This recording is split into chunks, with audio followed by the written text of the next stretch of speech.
So very good evening to everyone. आइए चर्चा करते हैं क्या रिलेशन है कुंडलिनी और स्ट्रेस के बीच में। वैसे तो हम में से किसी को भी लाइफ में स्ट्रेस पसंद नहीं है। सब लोग कह रहे हैं स्ट्रेस हटाओ, बीपी बढ़ता है, ये हो रहा है। और लाइफ का जैसा कंडीशंस हम देख रहे हैं उसमें लाइफ बहुत स्ट्रेसफुल हो गई है।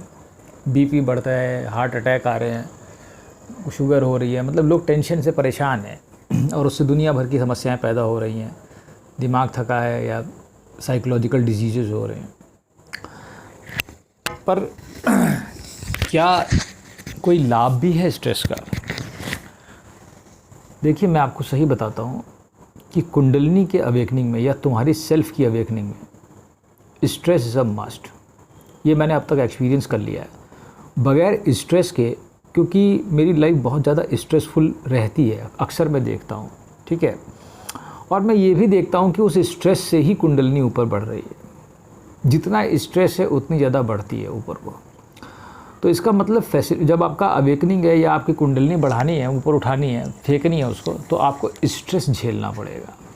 उसके अपने सिम्टम्स हैं, ठीक है। अब वो स्ट्रेस क्या है कि वो कंडीशंस हैं जो आपके एनवायरनमेंट में पैदा की जाती हैं और आप उस स्ट्रेस को झेलते हो तो आप स्ट्रॉन्ग बनते हो। ऐसा नहीं है कि स्ट्रेस के सिर्फ निगेटिव पॉइंट्स हैं या निगेटिव साइड उसकी देखी जा सकती है। Stress makes you stronger mentally मोर।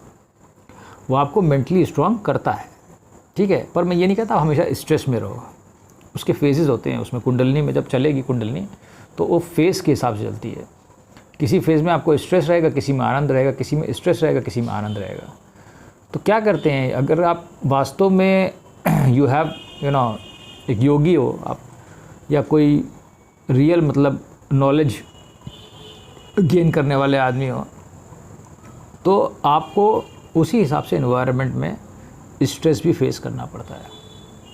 और वो स्ट्रेस कुंडलिनी को ऊपर को धकेलता है या आपकी जो चैनल्स हैं उनको खोलने में हेल्प करता है।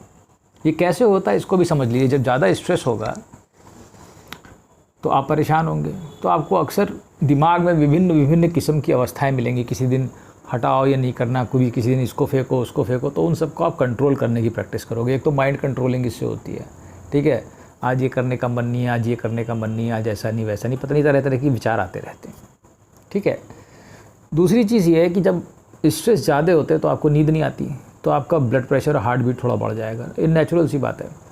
तो हार्ट बीट के बढ़ने से क्या है कि जब हार्ट बीट बढ़ती है तो जब जिसकी कुंडलिनी अवेकनिंग है, मैं उसके लिए बात कर रहा हूँ, मैं नॉर्मल आदमी के लिए बात नहीं कर रहा, पहली बात समझ लीजिए, ठीक है। I am not talking about a normal person. उसके लिए हार्ट बीट बढ़ना या ये स्ट्रेस होना कोई अच्छी चीज़ नहीं है। वो अपना प्राणायाम करके अपने आप को हल्का रखें या स्ट्रेस से बचें, जो भी सोर्सेज हैं, जैसे भी सेंसेस कंट्रोल करके या जैसे भी। लेकिन जिनके लिए ये कुंडलिनी है या उनकी स्पेसिफिक चीज़ें चल रही हैं, स्पेसिफिक टाइप की उनकी लाइफ एक अलग ही किस्म की है, तो उनके लिए ये चीज़ फैसिलिटेट करने वाली है कि हार्ट बीट बढ़े, बीपी बढ़े, तो उनको फ़ायदा होता है। बिकॉज एनर्जी यहाँ से ऊपर को माइंड को थ्रो करता है। ये ऊपर के चैनल्स जो हैं खुलते हैं उससे, जब हार्ट बीट तेज़ चलती है तो।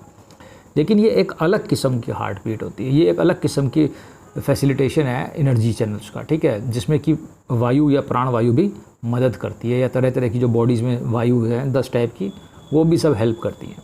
तो वो फोर्स है। तो जैसे मान लीजिए कोई स्ट्रेस आया आपके पास, ठीक है, इसको समझिएगा कैसे।